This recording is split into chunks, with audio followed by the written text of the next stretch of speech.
Hey, it's your girl Barbie J here, and we are talking about Tyler Perry's The Oval, Season 2, Episode 14, The Target. Now, I'm thinking the show comes on tomorrow. I was waiting for Wednesday night, and I found out it was tonight, and I'm like, oh my God. So, I, I'm late putting this up because of that. So, before we get started, thank you to all my subscribers for holding my channel down and everybody in the comment section. And if you haven't subscribed yet, please take a moment now and subscribe to my channel. Thank you very kindly. So that's why I ask everybody, like, comment, and subscribe. Like, comment, and subscribe. So let's jump right in. Okay, so it starts off how it ended, of course, with dumb Barry. He got his ass kicked, and then he got thrown into the damn van. He's in the van with Ruth, and he's talking to her. Not sure why he believe in anything she says while they talk, but he listening to her, and she's promising him she gonna take him to, where's my daughter? I want my daughter. I'm taking you to her now. You know why? You better not have hurt her and all this stuff. Why would you think I'm gonna hurt her? Why would I hurt my daughter? You think I would do that? Yeah, you took her. You should have never. You took her. And she's like, you always been such a hothead. You need to calm yourself down and stuff. And she's like, you cause us a lot of what did she say? A lot of grief. You with your um putting that stuff out online and going to the police and making us more known and stuff. But if y'all hadn't taken his daughter, you wouldn't be going through this, whether she's your daughter or not, too. If you didn't take her, Barry's mouth wouldn't be open. But y'all got him running around. Please give him his damn child back this season. He needs it, because I'm so sick of this storyline. It's ridiculous. So he's like, I want to get out of here. Well, I'm taking you to her now.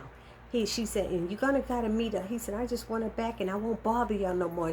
We just gotta make sure. Why you put that knife in there and all that stuff and leave it in the room? And they just wanted to make sure you don't do it. I was like, you took his kid. Of course he gonna act up. So she told him he had to go meet the council and that he better be respectful and stuff. I was like, girl, bye. He he a hothead. He gonna lose it anyway. Then it goes to Sam, and he Sam go to see that detective. I always forget that detective's name. No, don't nobody ever remember his name. But he goes to see him, and he gives Sam that thumb drive with the 911 calls. He told him he knew some stuff was going on. Something ain't right, They got the DOJ all on this and stuff on the crime scene, and he said he made up a name to tell him. He said he in the middle of a lot of mess. He said, well, if they ask you again, say you made a mistake and the name is Sam. So he told him to use his name. But they're discussing that crime scene, and he's saying how clean it was. That's how he knows something's wrong. It looks staged, and too much of the evidence is pointing at the guy. I guess that's Jean's boyfriend. So they know something is up. So they're telling each other to be careful with whatever they say, because something just ain't right. Next, we go to, what was it, Kyle and them. Kyle is spying on Bobby and them. He's in, I don't know how he's spying on. He got surveillance on that cabin, and he's with the military, and they got what is that? The military command station or something like that, some command room with the military. And he said that's the target. That's he said that the terrorists are trying to put a threat to the president's life. Ain't nobody thinking about that stupid president. But for some reason, the military's believing him. He's Secret Service. Why isn't the president talking to the military? Why is it Secret Service? So Kyle is asking who owns the cabin, and the person who owned the cabin been dead for a while, and all this stuff they're talking about. And Kyle is talking about getting a drone strike. Get a drone strike to bomb that cabin and all this stuff, and we could get it done quicker. And they're like, wait, hold up. We need who did we say? Oh, we need the president's okay. The president has to okay. We need clearance from him. So Kyle calls Donald, and Donald goes in there and says, okay. And he goes and tells the president and the first lady what the deal is, what's going on. And he said they tell him there's terrorists in the cabin, and they need to do a drone strike, and the president approves it. And Victoria's looking at him, listening to him. She's so busy watching the news about Jean and the boyfriend, and because she know good and damn well it was Jason who killed her. But then it's like and she keeps watching that crime scene stuff, and he turns it off. And she said, "You're so dumb," because she's like, "Why did you put the DOJ on it?" He said, "Because we don't trust anybody. Why not?" He said, "There's nobody we trust in the Secret Service." She said, "All these people are new. You can't trust any of them. They all new people. The Secret Service, the Department of Justice, these are all."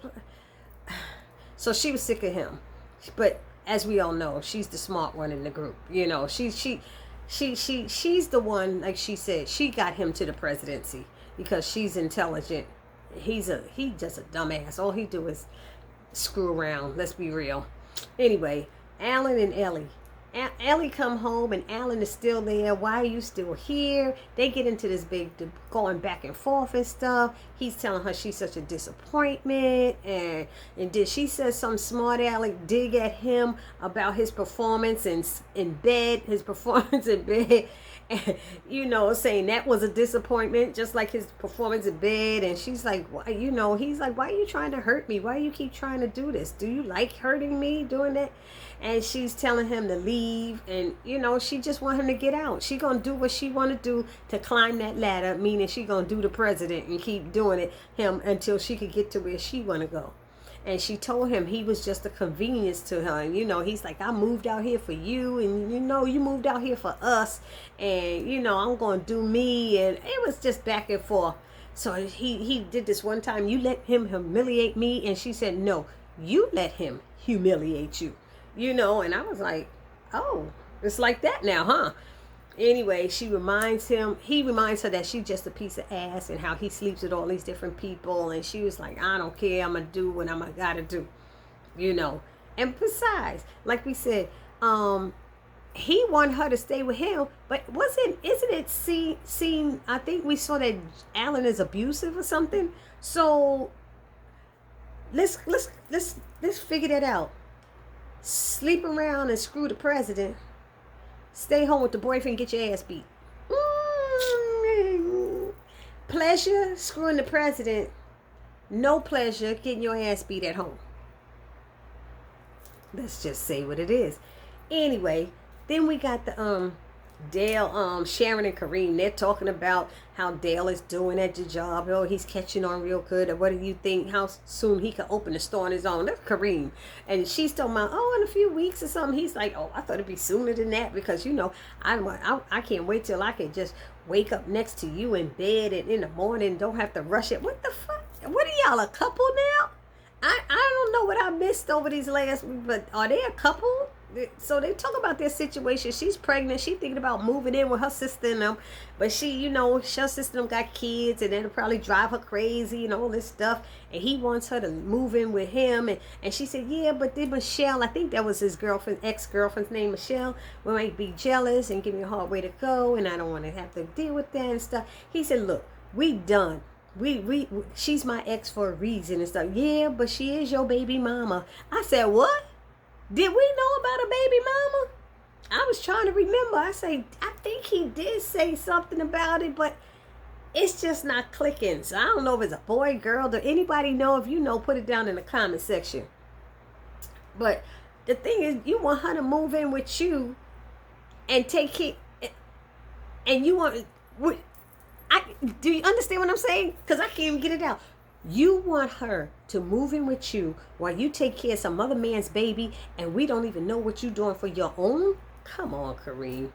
That don't make some. And I don't like him anyway. He too damn thirsty. He just like on her. I don't know. It can't be that he in love with her, or probably more like lust. But it's a thirst. He is thirsty for her, and I just don't understand it. So, what else? Who else was next? Lily and Donald. Donald come home, Lily in the sexy lingerie and all this stuff, and she starts setting down the boundaries. They talking and stuff, and she starts setting down boundaries and rules for the house on the marriage and all this stuff, and she gonna fuck who she wanna fuck, you know, in her house and stuff. He said, "Oh, you really think so?" "No, I don't think you gonna do that." And she was like, "I ain't scared of you." She said, "What you gonna do, kill me? You gonna kill me? Come on. You gonna choke me to death? What you gonna do? Come on. Something like that she was doing. And he was like, Man, he said, you know what? He gonna call Kyle. So he calls Kyle to see what Kyle, and tell him, I need you to take care of something or whatever he said. I need you to take care of a situation. And she was like, oh, really? So she said, excuse me, but remember, she was like, remember, because it was just so funny. So she was like, remember that who was it, those reporters from the Post? She named these two reporters or something from the Post. They both got keys to a safe deposit box. And if anything happens to me, they know to go there and open it up. And it's going to have all your dirt. Everything I know about you is going to be in there. So she said, go ahead and try it. And she said, and they're just the 2 out of 38 others who know information. 38 other reporters who got some information. And they will be alerted. I said, oh, snap. I said, now see, Lily played the game right. She doing her thing right. That's what Diane should have did. Diane ass probably chopped up in pieces somewhere. I don't think she alive, but she probably chopped up somewhere because he said she was a screamer, so I don't know.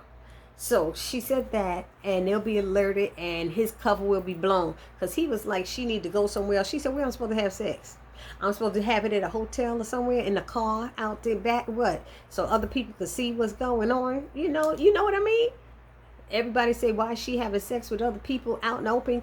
It's better if you do it in the house. It only makes sense. What else? Oh, so he said, she said, and I'm taking the guest room. Oh no, he called Kyle back. He called Kyle back and canceled that thing, and Kyle got all up in his feelings about shit. And then she said, I'm taking the master bedroom and you can sleep in the guest bedroom. And she said that straight. So he shut up and he's listening and stuff. So I could have whoever I want up in here. I could have anybody have sex with. She said, yeah, you could do any way you want, just like me. But you can't have that bitch Kyle up in here. So she was like, he can't. And I wouldn't trust him in my damn house either, because he is the type that'll roll up on you while you sleep. So then they got Priscilla. She got the blue light going. What's his name coming there and stuff. Priscilla got the lingerie on because y'all know Jason done dropped the dime and told everything. So Jason schooled her. Remember, she was holding her cool, trying not to say anything. She was pissed. But Jason, so she got the blue light on, and she about to give him a blue night special. But she had to see Priscilla trying to seduce him, and Sam want to go take a shower. No, baby, I don't want you to take a shower. I want you all nice and sweaty. You don't need to take a shower. Ain't this what you wanted? You want it right? Oh, baby, you look so stressed. Don't you need it? And I want you all sweaty. And he was like, he's like, what is going on? And you could see he was nervous and stuff. She said, I know I could trust you, right? Or something like that. You would never cheat on me and fuck the first lady in the yellow room, would you, Sam? And Sam is so nervous. And instead, he nervous. They said he's sweating. Instead of him saying, no, I wouldn't. He couldn't answer. He couldn't even answer. He's like, I can't answer that. She said, you mother, blah, blah, blah, blah, blah, blah. She went off on Sam. She told him to get the get out. And don't you ever come back. Bam. So, that's it. So then, there was this part where Kyle finds Dale, where Dale lives. Oh my God. And he's trying to force him to stay with him for the night and spend the night with him and all this stuff. And he done messed with Dale's car and everything. He a sick ass. That man is sick. And he overstepping his bounds at Secret Service. He's a nutcase. And poor Dale, we need to pray for Dale. He need to get some rackadoochies to beat Kyle's ass. Them rackadoochies probably mess him up. That's what he need, a rackadoochie beat down or something. Anyway, so what else? Sam goes to confront Richard because he thinks Richard is the one who told Priscilla. Richard is sitting out on the damn front step. He bugging to freak out like, oh, Lord Jesus, trying to process what he just learned. My daddy and my wife was sleeping together when I was away in the military. My nephew, who the person I thought was my nephew, is my brother. It's just like, I don't know what the hell is going on. So he's got that in his head. When Sam come up there, Richard, you told Priscilla. He's like, Priscilla, what the fuck are you talking about? You know, he's like, I got other things on my mind. And then Richard, he punched, I guess they started fighting. Because he's accusing him. They get into a fight and stuff. Poor Richard getting his ass beat, you know, but he getting some good swings. Meanwhile, the nosy, what's that nosy lady named Miss something? I don't know what her name is. She come out there and, boy, y'all better stop. Nancy. Now she done called Nancy out there. Nancy come out there trying to say, oh, Lord Jesus, hallelujah, y'all need to stop. But what's going on? And I don't know what happened, but it turned after Richard was on the floor. You know, they started talking about that military stuff. We was in the military together. I would never do that to you. And do. But we still looking at them like, Sam looks so much younger than Richard. How the hell was they in the same infantry together? Something ain't right. Somebody older than the other. And Sam is the same age as Richard. He damn look good. If Richard is the same age as Sam, his ass look old. I'm just saying. Anyway, so the nosy lady, her and Miss Nancy's telling her to go in and be quiet and don't be calling no police and just go back inside. She said, "Who are you talking to like that, Nancy? You know what? She told her just shut up and go back in the house."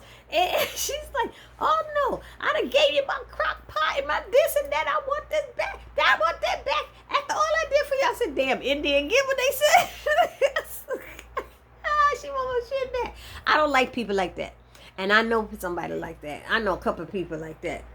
They done gave you shit, but as soon as y'all disagree about something or something go down, give me this back, give me that back. I done had it for 2 years. Now you want it back? Okay, please. And I ain't talking about me because I don't hold on to people's stuff. I got my own shit to hold on to. Anyway, so they get into a fight. She tried to go back in. Richard goes in the house after they get him up off the ground or whatever. Richard goes in the house. What happened? What is Sam? And he goes in and locks the damn door. He locked Nancy out. And then the nosy neighbor's like, "That's what your ass get. You need to mind your business." Nancy get back in the house and she trying to see, "Richard, how you doing?" Richard like, "Get the fuck off me, don't touch me. He still don't want to have nothing to do with you." Nancy, give that man a minute. You need to give him 2 minutes at least because he don't want to touch you. He don't want to be bothered with you. He probably have more compassion for his daddy. I think his daddy's still alive, ain't he? He'll probably be nicer to, because sometimes they nicer to the man who did it than the woman. Anyway, and how did it end? It ended, and like everybody's saying, nobody knows how he knows. It's Jason told Priscilla everything. And then lastly, Max and Bobby, they in that woods in that cabin. And Max comes in and tells Bobby he ran into some brackedooshies and stuff. And Bobby's like, "Man, leave them people alone. Stay away from them. We don't need no drama coming over this way to the cabin. Keep away from them and all this stuff." And anyway, so he had that running with the rackadooshie. And then Bobby cut him off and let him know that he got busted in the bed with Lily, and Max is feeling like she can't be trusted. "See, I told you she's with them and all this stuff. And we need to leave here and find someplace else to stay." So they both going back and forth debating and arguing, whatever, disagreeing with this issue or whatever's happening. And all of a sudden Max is like, "What the fuck?" Max said, he hears something. He says, "We got to get out. We got to get out." And they run to get out, and just in the nick of time, because, honey, those bombs, those drone strikes came down, boom, boom, on the cabin. And they made it out. And that's how it ended. So, let me know down in the comment section what you thought about this episode. Remember to like, comment, share, and subscribe. Okay? This your girl, Barbie J, saying peace.